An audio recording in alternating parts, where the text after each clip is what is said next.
Okay, perfect. So we're gonna go ahead and get started. I will do a quick introduction and then I will pass it on to Pino. So thank you everyone for joining our Student March Coffee Chat on navigating recruitment, agencies, and executive search firms. It is my pleasure to introduce our guest speaker, Pino, who is a seasoned talent acquisition specialist with over 20 years of recruitment experience. After honoring his expertise at two prominent search firms in Toronto, Pino felt driven and motivated to embark on his entrepreneurial journey in spirit. In the spring of 2014, he overcame the challenges of entrepreneurship and founded the Staffing Alternative. Since then, Pino has successfully placed countless temporary and permanent human resource professionals in dynamic organizations across Ontario. Pino is deeply involved in every stage of the recruitment process, from the initial consultation with employees to sourcing, screening, and interviewing candidates to negotiating complex compensation packages. Pino guides and supports both active and passive job seekers in securing their next exciting career opportunity. So I'm really excited to have him here and pass it over to him for him to take you through the staffing alternative. And then, as I mentioned, he will take questions at the end of the presentation. So if you have questions, please feel free to ask them in the chat box or come on camera, unmute yourselves, and you could ask them as well. So without further ado, over to you, Pino. Awesome. Thank you for the introduction. Hello, everyone.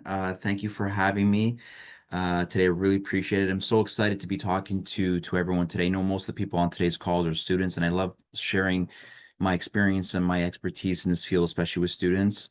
Um, so here we go. So we are going to talk to you today, obviously, about the advantages of working with a staffing firm. Obviously, I know many of you are, you're just finishing your. Actually, before we do that, I apologize again. You got my introduction, so we'll pass that. So you guys know who I am, what I do.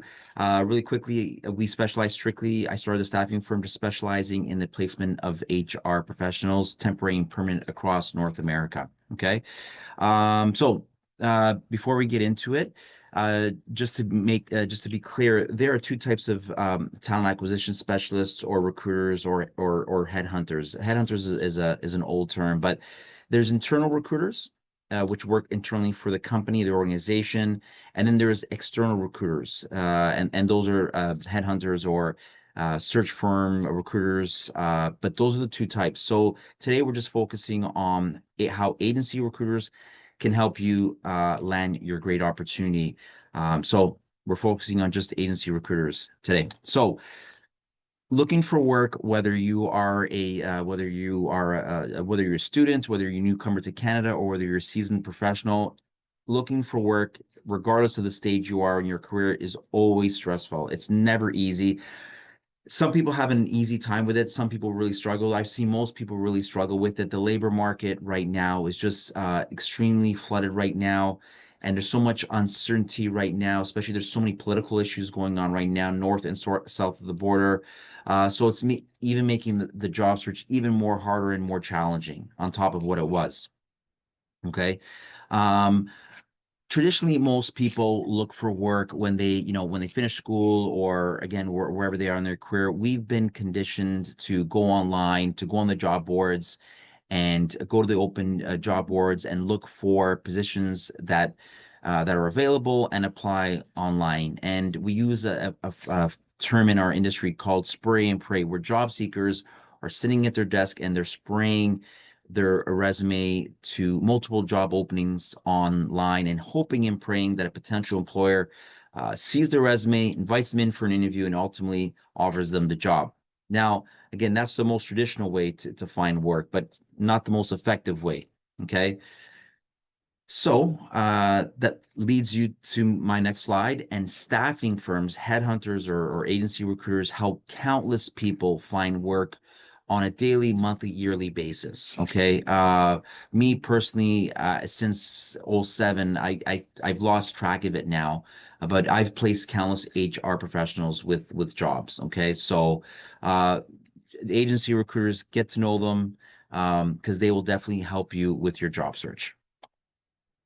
I actually asked ChatGPT this morning, and I said, what was, just out of curiosity, I said, what are the annual placements? What are staffing firms? How many people do they actually place on an annual basis? And the larger firms like the Randstad and the Robert Half place, it says here 30 to 40,000 job seekers annually. So staffing firms play a critical role in people's lives and their job search, and we place endless people. Okay. So thanks, ChatGPT. That I can't take credit for that. Um, so I think you're going to ask me, or you may ask me, why do organizations partner with staffing firms? Like, why are they reaching out to, why do organizations reach out to us when they are looking for talent? Okay. Because, initial thoughts is they could place a job ad, wait for resumes to come in, screen and source, invite candidates for an interview, and then find the right candidate. Yes, that's what oftentimes most companies do. However, when they are pressed for time, when they are working on a search from a confidentiality, if there's someone on the team that's not working out, they can't place a job ad, so that's confidential search. When they have placed a job ad online, on LinkedIn or one of the other job boards, Indeed, and they're not finding what they're looking for, or they're just adding new headcount and they need to fill the role quickly, they will engage with a staffing firm. Okay, so those are the reasons why they will work with a staffing firm. Again, they don't have the time, confidential search, and again, they're not finding the candidates that they're looking for. So that's why they will partner with a staffing firm. Okay. I missed. What do actually recruiters do? I apologize for this typo. What do actually recruiters do? Well, what we do is, again, we are the middleman between the organization and you, the job seeker. So essentially, we're making the match. So we do a couple things. We are working closely with organizations. We have an understanding of what they're looking for when they do engage us and help us with the role. So we get a better understanding of what they're looking for, and then we tap into our market, or to our pool of candidates. So we are constantly networking, engaging with active and passive job seekers, getting a better understanding of what candidates are looking for. So when a position does become available, we understand who is the best fit for that role. Okay. So part of my job I'm constantly on the job, on the phones all day, and I'm constantly networking with people, talking to active and passive job seekers, getting a better understanding of what they're looking for and how we can help them with their job search. Okay. We also advocate on your behalf. So when we do submit your resume to our clients, we do advocate for you. Okay. So we are your voice. We're speaking on your behalf. And we essentially tell the client that we're working with is why we submitted you and why we think they're a best fit for you. So the difference when you submit a job online, or as opposed to when you work with a staffing firm, we take your resume, it goes directly to the hiring manager. And again, we're your voice. We're speaking of all your credentials and your accomplishments. And again, we're your voice. We're telling them why we think you're a good candidate. Then we get into the offer letters. When we do get to that stage, we can negotiate for you on your behalf. We conduct references. We oftentimes, a lot of the clients or candidates that we do work with, we ask if we can tweak your resume, so we can do that for you as well too. And overall, we just give you guidance, and we give you advice and guidance on your job search. So those are just a few of the benefits of working with a agency recruiter. Okay. Um, So let's go to, someone asked me, this question comes up often. Are staffing firms collecting resumes? And I get asked this question a lot, and we see the term ghosting is a common term now. But are companies and staffing firms collecting resumes? I wouldn't say this. I wouldn't say that we are collecting resumes. What I will say this is that when we do place a job ad, we are getting two, three, sometimes 400 resumes. We're not housing the resume. We're not collecting resumes. What we are doing is we're collecting the resumes. We're screening the candidates that we feel is best suited for that particular job that we're interviewing for. And then maybe we're parking. I like to say that parking or housing candidates that we like, but maybe not right now for this role. And we're storing them in our applicant tracking system, our ATS. So we're not collecting resumes. We're screening the resumes that we like, and then maybe parking the other candidates for future roles. So if we like a few of the other candidates, we'll put them in our ATS and say, you know what, maybe not right now. but as roles start coming in, we can consider them for other roles. So we don't collect resumes. I don't like that term. I'll frame it this way. We park them and put them in our ATS for future HR opportunities. Okay. I do want to mention as well too. I think this is important to mention to everyone on the call. We actually, there's no charge to you. I just want to make it clear.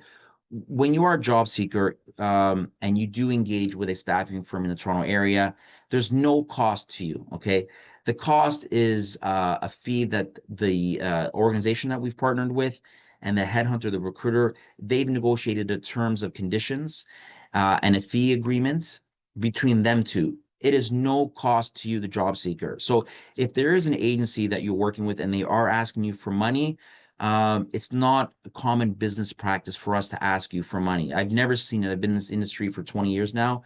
I've never seen a staffing firm ask a job seeker for money. So if a staffing firm does ask you for money, I would be apprehensive about that. Okay.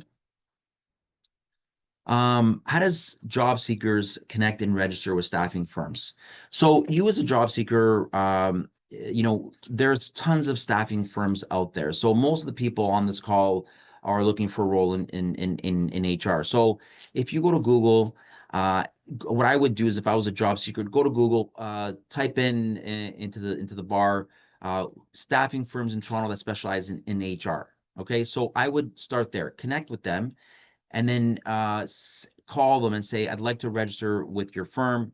Can you walk me through those steps on how to do that? And I would advise you do that. Find out who the recruiters are in Toronto, the staffing firms that specialize in HR. There are other staffing firms like the Randstad and the Robert Halves and some of the other ones that we talked about earlier in the call that do HR roles as well too. But if I was in HR, I would focus on the ones that just specialize in HR. Call those firms, introduce yourself, and ask them how to register because you do want to get your resume into their ATS or applicant tracking system. Okay. This is important. I do want to mention this as well too. I think it's beneficial for all job seekers to build long-term relationships with established recruiters in Toronto. And here's why. And here's why it's important. Okay. The labor market is always moving. Okay, it's like a roller coaster. The labor market, a lot of highs and a lot of lows, and obviously we're seeing what's happening right now from a political standpoint between Canada and the U.S. So all these political issues creates a lot of uncertainty. In addition to that, we're seeing what's happening right now with organizations such as the Bay.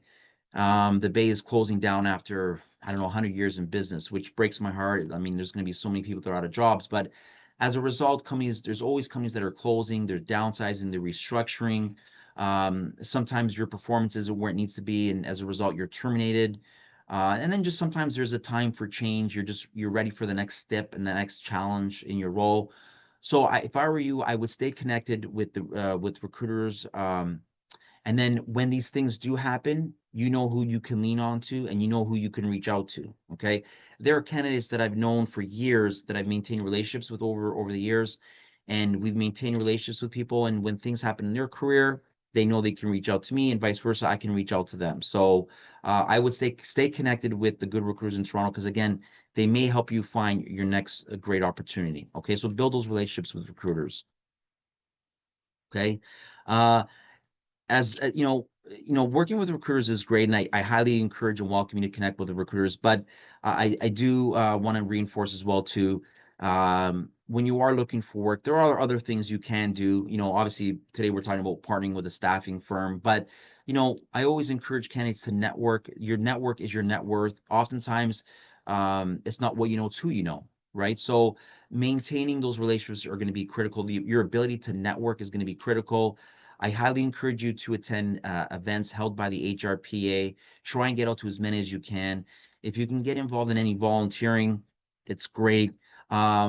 This is going to be an important one as well too. A lot of people actually don't have a LinkedIn profile. If you don't have one, I encourage you to create a LinkedIn profile. It's free, and that's a great way to network and build your network as well too, and cast that net. Okay, so create a LinkedIn profile if you don't have one. Create relevant content online. Be visible on LinkedIn. That's how employers are going to see you. Okay. And then there's a great resource. I think all of you should take advantage of this. It's talentegg.ca. It's a website for new grads and students. So check them out. So it's another great resource that you should take advantage of. Okay. Um, and then finally, as I wrap up, I do want to encourage and welcome you to connect with me on LinkedIn. Um, so find me on LinkedIn. It's Pino Odessa. Please connect with me on LinkedIn. In addition to that, I do want to encourage, I'm going to promote my YouTube channel. If you go to YouTube and you type in the staffing alternative, on my channel, I invite guests to come onto the channel and we talk all things recruitment. I provide job searching tips and strategies to find work. And I bring special guests on and they share their experiences regarding job searching and again, just all things talent acquisition. Okay. So please, if you can help me out, subscribe to my channel. Okay.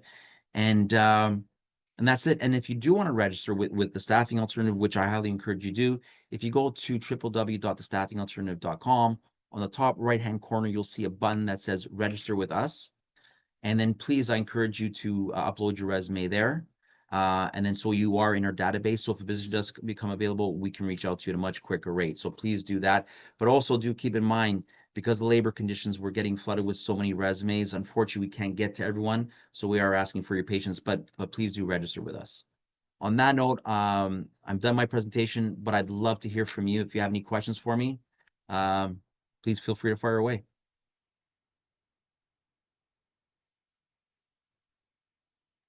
So I do see a question in the chat box. It says, "Hi Pino, what are the key differences between working with a recruitment agency versus an executive search firm? And how can HR professionals effectively leverage each to attract top talent?"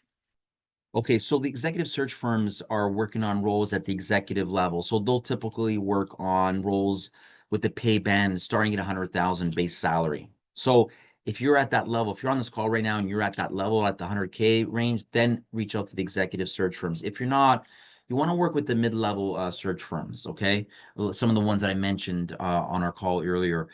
So your search should start with the mid-level, and then when you do get to the executive level, when you do become the manager, director, VP, head of HR, then you want to connect with the executive search firm, excuse me.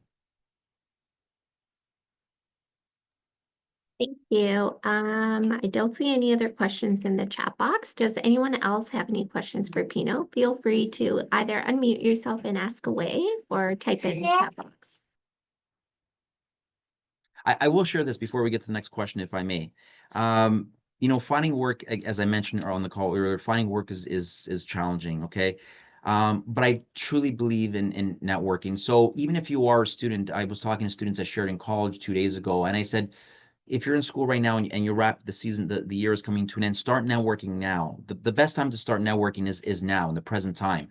And the reason why is that it's like a garden. You're always planting seeds and hoping. We plant seeds in the spring and we harvest in the fall. So you're always talking to people. You're always building those networks. You're always planting those seeds with the assumption or that you hope and pray that down the road you may gain something. So, you know, network with people, with organizations, hiring managers. But if something doesn't come up now, you're thinking maybe long term. Okay, so the key to the job search again is going to be critical that you do network. Just plant those seeds and start now and often, and it'll definitely pay dividends for you.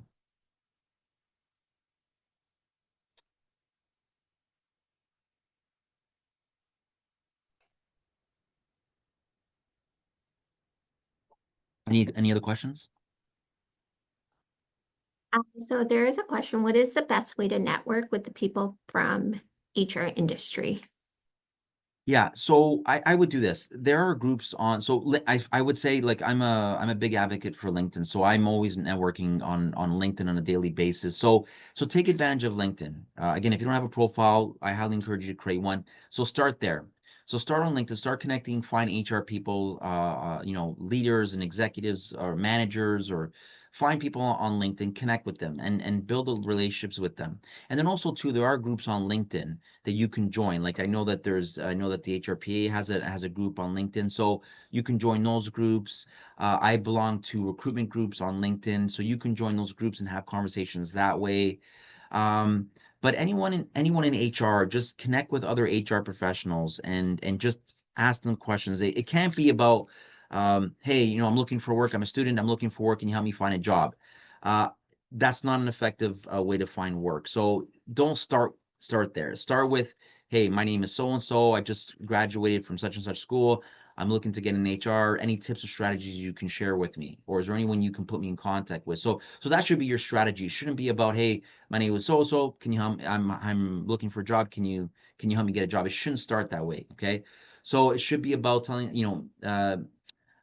it's like if I call one of my clients and I say, hey, uh, are you doing any hiring? Give me something to work on. It doesn't work that way. It's about establishing trust and establishing relationships, and then with the end goal of you finding a job, right? So don't start there. So build the relationships on LinkedIn is my answer to that.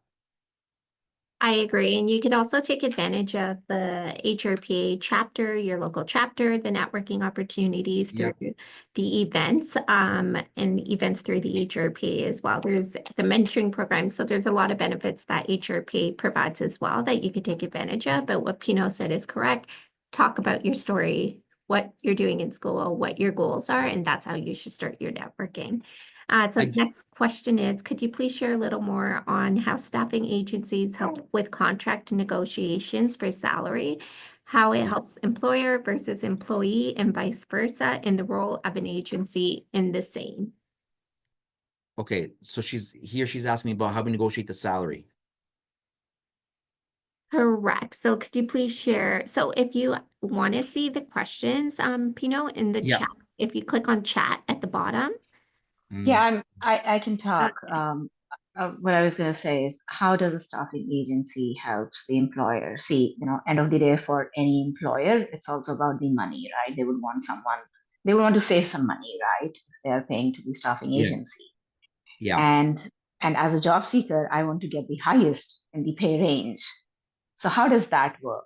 And we can take it offline if it is not relevant for this Yeah, session. so no, I can answer that question. So I'll give you an example. So when I talked about we advocate for you, so when we do the phone screen with the applicant and we submit you to the candidate, we ask many questions, but we do cover compensation. So I get a better understanding of what you're looking for. So let's say you're looking for, I don't know, 90,000 base salary. And so I understand what the client is looking for because we had that conversation prior. So let's say the pay band is 90 to 95. You say to me, Pino, you know what, I'm looking for 95 to make a move. We submit you, and then when we get to the offer stage, that's all handled by us. So like we're doing that negotiations, we're doing things behind the scene to get you. We understand what you're looking for. We get clarity on that. Once we understand that, then we can go to our the client that we're working with and say, listen, this is what she's looking for. She's looking for 95. Now, I do agree with you. Organizations are always looking to save a few dollars here and there, right? So I do understand that, but they don't want to miss out on a great candidate. So from what I've seen sitting in this chair, candidates or organizations will not lose a candidate for a few $1,000s. What they will do is maybe if they can't meet you at the base salary, there's other incentives. So maybe they can bump up the bonus or the annual merit, or there's some other things they can do from a total comp package to make it more enticing for you. Okay. And again, that's what you and I discuss, and I'm discussing with the hiring manager. So um, we make it work for you. Thank you. That is helpful. No problem. I do want to share quickly just a quick story with everyone on this call today. There was a candidate that I was working with last year. She was new to Canada, and she was really struggling with her job search. I think she was from Dubai, if I'm not mistaken. She spoke amazing. She had this beautiful accent. She spoke with clarity. She was professional. She was struggling with her job search, and I said to her, let's call her Sandra. In this case. So I said, Sandra, you speak so well. I said, what are your thoughts on creating content? And she said, I never thought about it. So I said, well, you speak so professional, you speak so well, why don't you create content and share it on LinkedIn? She said, well, what am I going to talk about? And I said, well, talk about HR, talk about your topics related to HR, maybe talk about the struggles you're having with your job search. And I gave her a little nudge. She started creating this great content online. And as a result, she kept popping up on my feed. Okay. And I would like and I would share her content because I thought it was great. And as a result, there was a position that became available as an HR assistant that I was working with. And who did I think of? I thought of her because she kept popping up on my feed, and that content constantly reminded me of her. Okay. As a result, I was able to get her to our client. They interviewed her. She started off as an HR assistant. She just got promoted to an HR business partner. Okay. So that's just a success story. When I talked about in my presentation earlier, I talked about being visible on LinkedIn. I do think it's critical to be visible on platforms like LinkedIn because we speak to so many people and we don't remember everyone we speak with. Okay. So that's part of it. The other part of it is that companies are getting flooded with so many applicants right now. We're seeing 300 to 400 applicants just for one job posting. So you need to do something creative and something different to stand out from the sea of applicants. So creating content is just another way to stand out.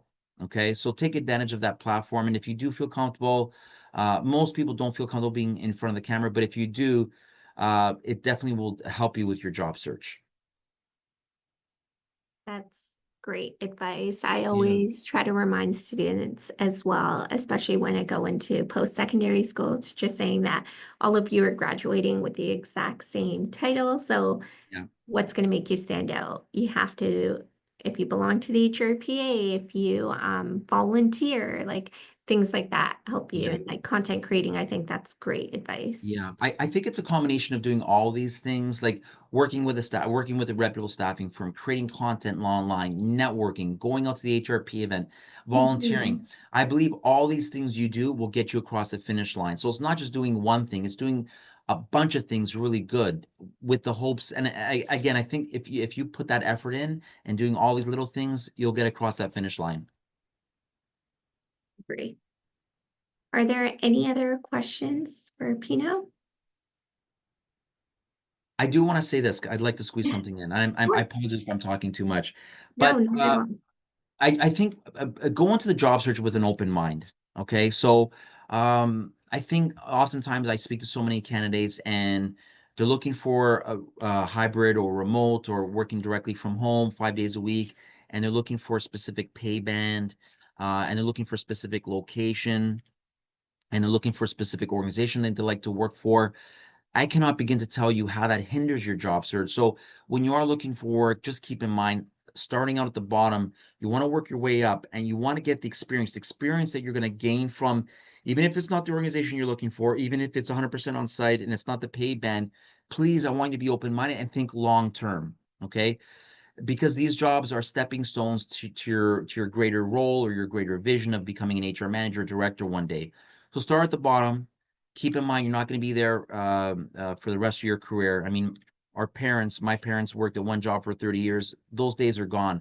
We're moving every 2 to 3 years. But start at the bottom, even if it's not the job you want, even if it's not the pay band that ideally you're looking for. Go into the job search with an open mind, even if it's a contract. Okay, for example, I just placed a candidate that was out of work. I placed her at one of the hospitals in the East End. And I said, you know what? It's just a contract. It's going to get you back to work. She was apprehensive about that. They called me yesterday. They said, Pino, she's doing a fantastic job. We're going to make her an offer full time. That contract job that she started ended up turning into a full time position. So I do want to reinforce, please go into your job search with an open mind and think long term. Don't think short term. Think long term. Okay.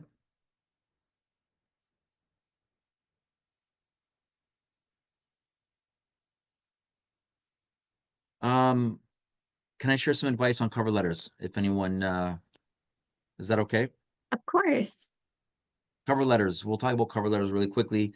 I'm sorry because I just get so passionate about this topic. I often get asked, Pino, is anyone reading cover letters? That's tricky.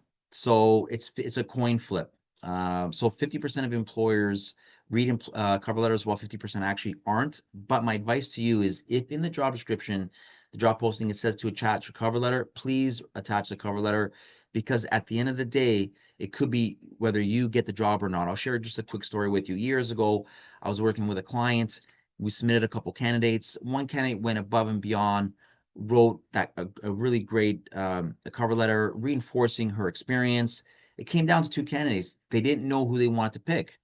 And as a result, the VP of HR, in this case, I'm not saying all cases, so I want to be careful, but in this case, she decided to go with the person that wrote the cover letter because it showed that that person was willing to go above and beyond. It showed their writing techniques, it showed their communication skills, the attention to detail. In that specific case, it helped them win the job. Okay. So I know it is a pain in the bum writing cover letters, but they do, people do read them, and I would take advantage of it and definitely submit them with your resume.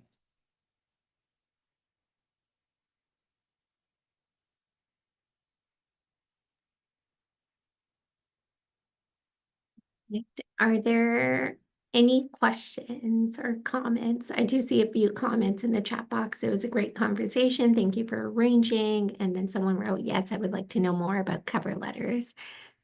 Perfect. Yeah, if anyone just can, if you guys, if you're a little shy to chat right now, I encourage and welcome you to connect with me on LinkedIn. If you want to ask me questions offline, I'd be happy to answer your questions. But again, just key takeaways from this call.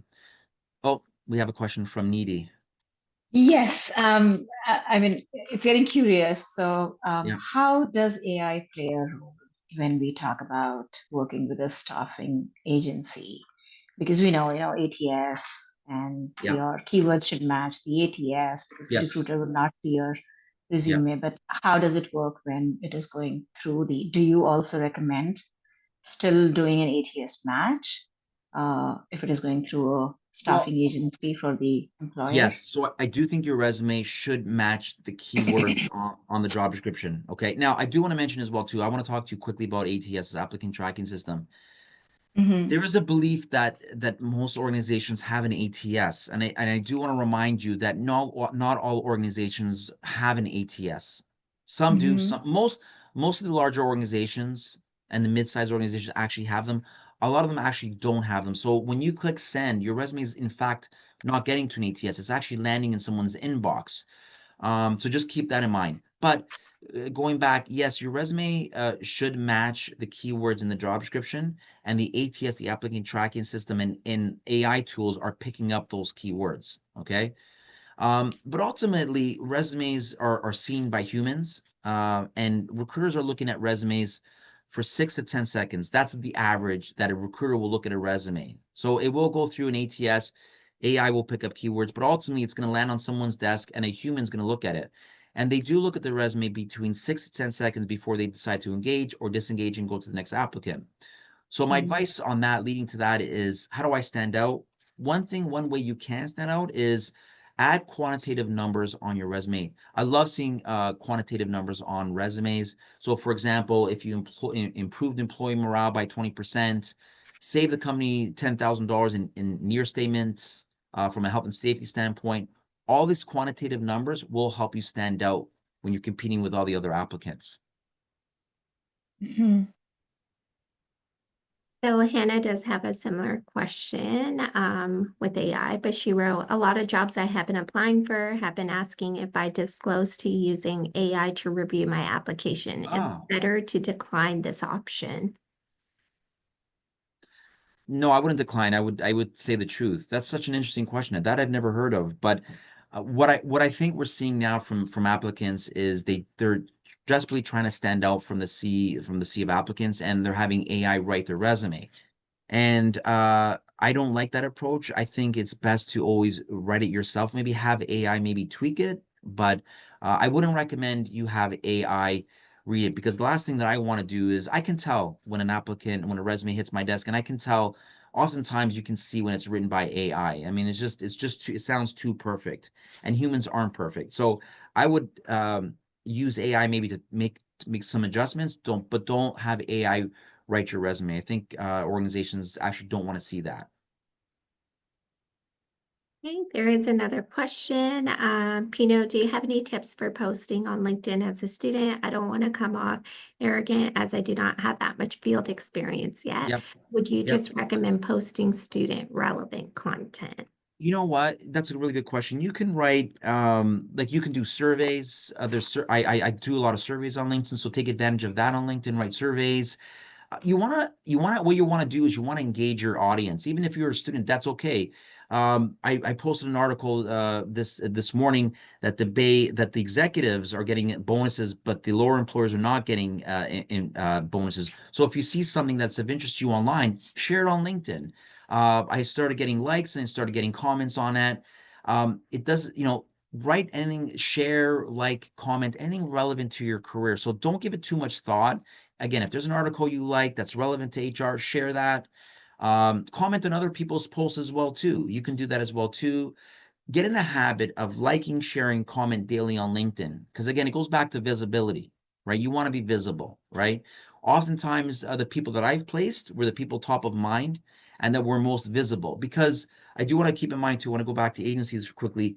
We get flooded with so many calls and so many emails that our CPUs, our computers, we can't remember everyone. Even though we have complex ATSs, we can't remember everyone. But it's those that are sharing and commenting and being visible definitely will help you stand out from the crowd. So it doesn't necessarily, don't give it too much thought. Write anything relevant to HR, I would say. Okay, so Ali said that's great info. Thank you so much.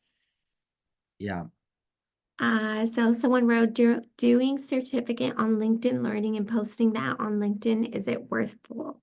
sure. Yeah, and I think sure, so you can do that. I see a lot of people doing that. Anything that you're engaging your audience, sure, do that. Do that. And so, in addition, speaking of LinkedIn, really quickly, make sure that you have a relevant headshot as well too. Someone said to me a couple weeks ago, it creates biases. No, I believe that your LinkedIn, remember, is your brand.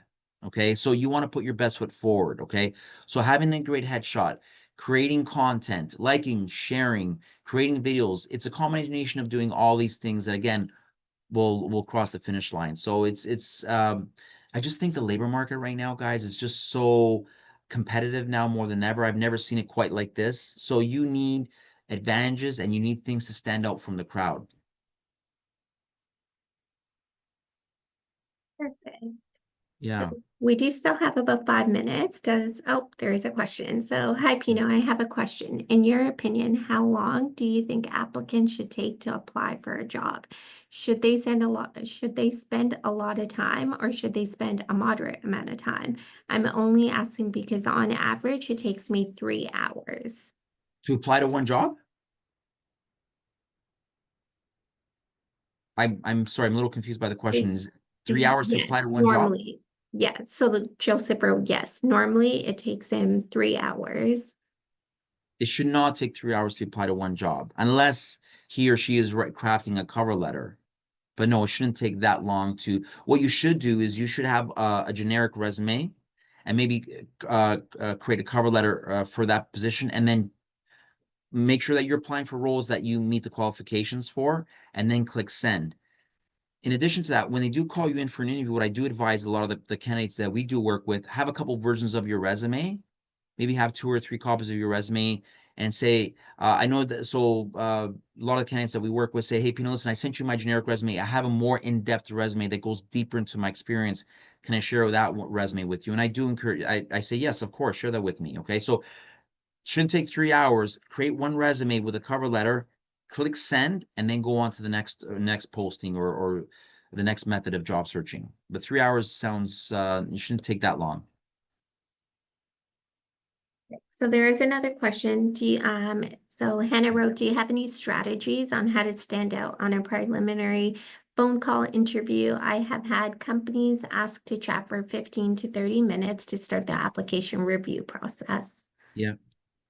Yeah, great question. Just a couple things on the phone screen. You want to keep one of my pet peeves is when I do speak to a candidate and they go on and on and on and on like I spoke to a candidate last week, I couldn't get a word in. The person was just she went off and she just kept talking and talking. I was like, I couldn't get a word in. So that was one of my pet peeves. So be mindful of the length of your answer. Okay, so one, make sure that you're giving the answer is so if you ask the question, listen to the question carefully and give the correct answer. Oftentimes I ask questions to candidates and they're telling me about this. I didn't ask that. I'm asking you about this. So listen carefully, give clarity and give short answers. And the length of the answer can't be 10 minutes. Keep it short and simple. Another thing that we were talking about a couple days ago, don't talk negative and don't share anything negative that you had in the past with a past employer or employee.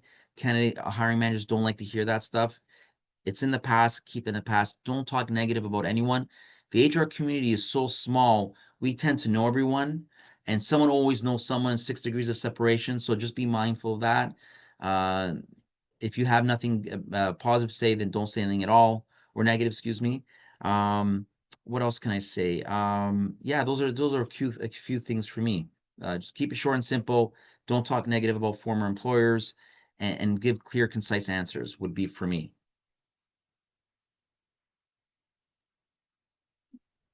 She said, thank you. Awesome. Thank you.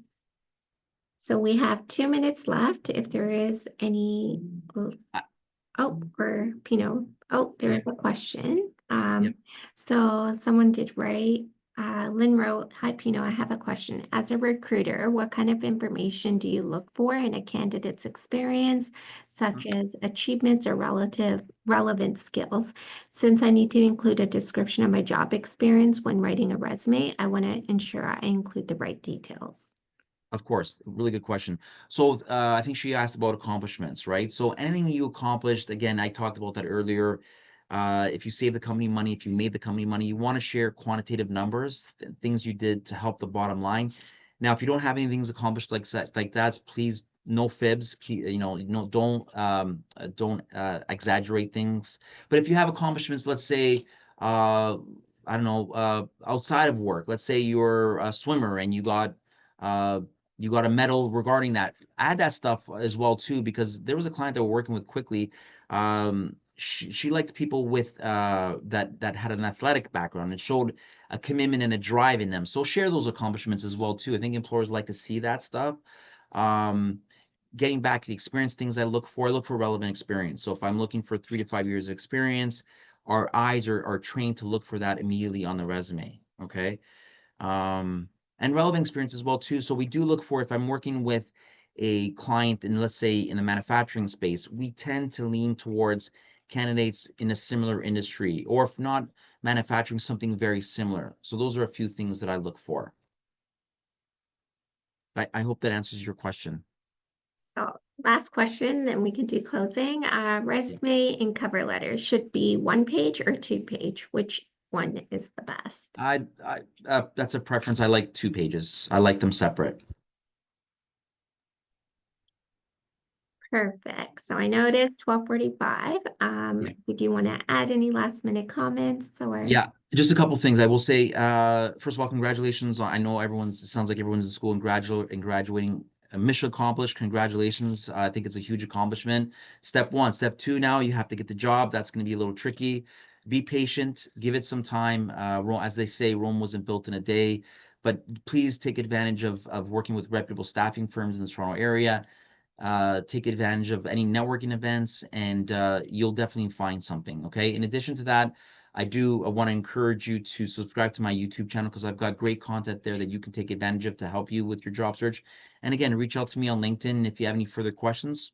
I'd love to be a resource for you. Perfect. Thank you so much, Pino. And everyone, I will actually share your YouTube channel and your LinkedIn in a follow-up email with everyone. So Perfect. everything will be shared with all of Awesome. you. So we do want to thank you for attending our March coffee chat. And Pino, thank you so much for all your tips. Yeah. This session was great. I know the students loved it, Okay. but we'll definitely be in touch. Awesome. Thank you so much. Good luck, everyone. Thank you, everyone.